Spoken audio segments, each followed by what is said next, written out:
Hi. So on today's episode of Sarah's Room, you can see that the venue have changed again. I didn't want to keep the same venue, so we changed venues again, a different venue. Not saying where, but a different venue. So anyway, today's episode is going to move like a little rant about the things that have been going on currently in the country and otherwise. I think one of the biggest problems that we have in Nigeria per se is that we have we are living with or we live amongst a bunch of people who do not have the best interests of the populace at heart, and so we'll keep on having all these issues because we do not have people who have the interest of Nigerians at heart. I think that's the best way to explain what's going on in the country right now. And no, I will not be giving advice on what to do and what not to do to make the country better. I think we're all smart and wise enough to know what and what not to do. So that's not going to come up. Anyway, I watched this interesting C drama. Like, I was looking for a C drama to get into, right?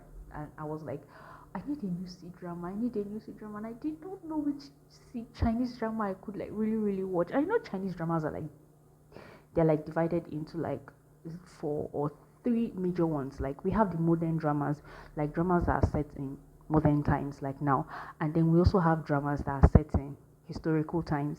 Now, the historical dramas are of two major types. There's the Zanzia and then there's the Wuxia. To explain to you, the Wuxia is more of like a plot or a story that is based off of uh like it's based off of historical facts, or not historical facts, but basically it's more of heroes fighting, understand, like justice and everything within uh within like it's within.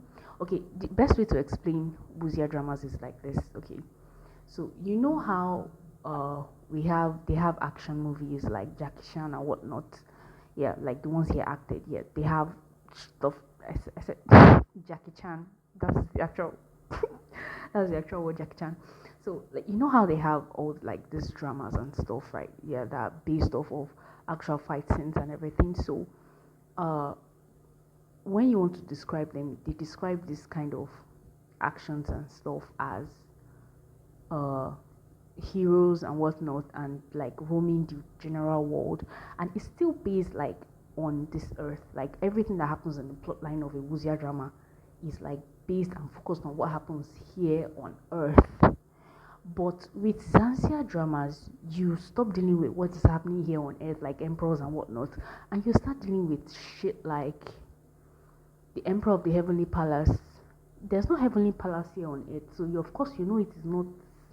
It has nothing to do with us here. You understand? So now you're moving into other realms, like where you start talking about cultivation bases. You start talking about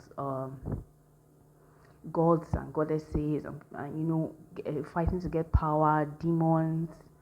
You know, the demon clan, the righteous cultivation and whatnot. Like it's a whole Zanzibar dramas, like a whole entire world entirely. I think the best way for you to want to explain, if we're going to talk about it, basically you'd be dealing, if you like you wanted to read about it, it's a whole new type of books you'll be going for. Like cultivation books, you would see that you would literally see that the plots of those books are not based on anything that has to do with the mortal realm and has more to do with the godly realm or something like that. That's the best way to explain it. But there's nothing godly about all these things. And in fact, one of their favorite tropes, which is the rebirth trope, where the person will die and then be transmigrated into another body or the same body, but you understand, like a different realm or a different place. You get like that's what they call rebirth generally. So like when that shit happens, they have to like let you know that it's not real, it doesn't happen. So they do this thing where at the end of the drama, the person would return back to reality. it's a way of saying that even don't try to kill yourself, because even if you die, there's no such thing as you're going to be reborn elsewhere. It doesn't work. It's just a drama. It's just fiction. It doesn't work like that. So that's basically like what they have to do for most Zanzia dramas. So, like I was saying, that's the difference between Wuzia and Zanzia dramas. So, I was looking for, I found two actually. One was a Wuzia drama, the other was a Zanzia drama. So, the Wuzia drama was Shadow Love. It was Chengle and I forget the female lead's name, but she was really, really good, right? And it was about two warring nations and two of their generals falling in love, and the story was really cute and all, and it was action packed too, and it was very, very nice, like a very wonderful Wuzia drama that you might want to watch if you're into Wuzia dramas. That is dramas that are set on this earthly plane, no mention of godly stuff or immortalism or anything. If you're more into fiction like immortality and all of that, a good drama you could watch, which I watched and I would recommend you to watch, is called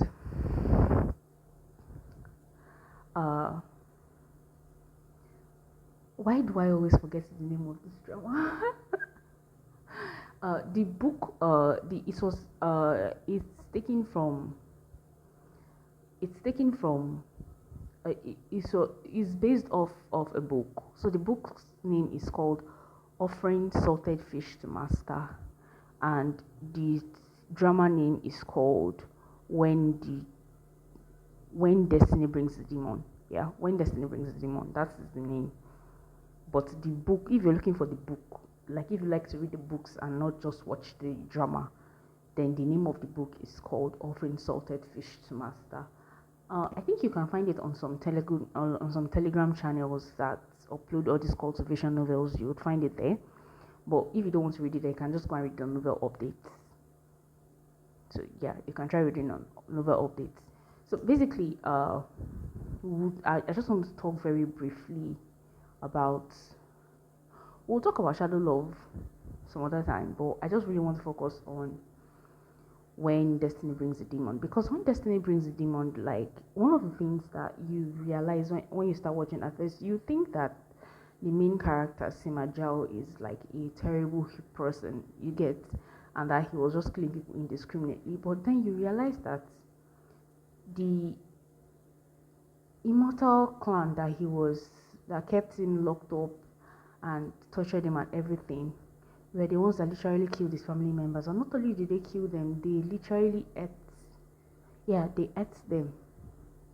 Because apparently Simajao is like from this clan where they were literally like, after the gods, it was them. So like literally their flesh and their blood is like, you have a bit of it, is like adding to your cultivation base and all of that. So these people, these so-called immortals, took this clan, they are called the Sima clan, right? Yeah. And locked them on a mountain and kept forcing them to procreate. So that the more they procreate, the more the energy would like, they were able to somehow draw on their energy, like that to be able to cultivate. That was basically what was going on. But other than that, not only that, like when the person is old and the person, one of the similar clan individual, like if the person gets old, they take the person under the guise of, oh, we're going to bury this person outside, not in the mountain where we trapped you guys. We're going to bury this. They take the person out, and then they literally eat this person. Like, I don't know if they wait until the person is dead or if the person is still alive before they eat though. But from what I know, they eat the person.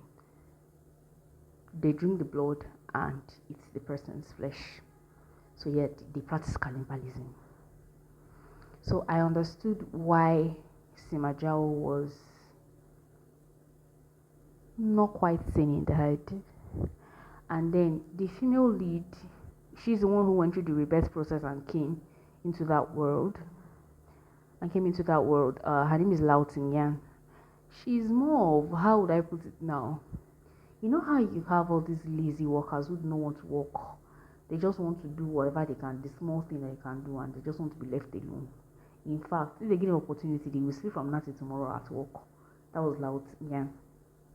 So imagine her being thrown into this kind of a world, not even having an idea of, like, she was literally transmigrated. Like, she was in the modern world, and then she had a car accident, and then she woke up in the body of someone else. Now, I don't want to spoil the story too much because it's a really like cute story, and I don't want to spoil it too much. She woke up in the body of someone else called Lao Tingyan too. You get, and she had to live as that person while she was there. So she brought her attitude of, I don't want to stress, I don't want to do anything that will stress me out. You get, to the world. And somehow she gets involved with Sima Zhao. And for Sima Zhao went from somebody who didn't care about any other person but himself, and was very violent and suicidal and very homicidal. He went from all of that to somebody who lived and died for Lao Tingyan. So it's like one of the best love stories that you could ever think of. It's a very romantic book, and it's very, like, it's very touching. It's I'm reading the book and I'm realizing that they even like skipped some parts because maybe they didn't want to, like, uh maybe they didn't want to make people like get too into it. But the book was definitely wilder than the drama. But the essence is that if you were watching the drama, you would love it. You would love the romance story. You would love how they got together. You would love how they fought and how they changed the entire world. You would love it. You would love it. So I think reading both the book and and watching the drama might be something that you want to do when you have the time, or if you have the time. And that will be all for today. I think that we've talked about that. That's just majorly what I wanted to rant about, the Chinese drama When Destiny Brings the Moon. And yeah, to mention the actors, so that if you're someone who only watches the drama for the actors, it's Arthur Chen. That's the male lead. So, but you may not know him as Arthur Chen. You might know him as Chen Fei Yu. Because in China they have this thing where they'd have an English name and then they'd have like their Chinese name. So his Chinese name is Chen Fei Yu, but if you're looking for him in English, it'd be Arthur Chen. So Arthur Chen, I don't know her. That's the thing. I'm not really into female leads like that, so I don't really know who the female lead is. But her acting was top notch, and she really portrayed the character very well. So I think you might really love to watch her. I'm very sorry that for a feminist, I do not know her name, but she's very pretty, like extremely pretty, very, very pretty. So you would really, really like. But one of the things I know that you would love the most is that they really brought these characters to life. So you would enjoy watching the drama. And in other things, in other news, I am still trying to read. I'm still trying to read some other books. I think we should talk about Jeanine Frost's books next time. We really need to talk about Jeanine Frost. I haven't talked about Jeanine Frost or any of my favorite authors yet, so I feel like as if it's something that we need to talk about. Next episode we'll be talking Jeanine Frost. I would try to read up as much of her books as I can so that it will be a much longer episode. I think I will try to push the episode so it can be longer, but let's just go with at least 3 or 4 books if we can to talk about for the next episode. So till then, have a wonderful time. Read a book if you can, and let's have fun. Bye.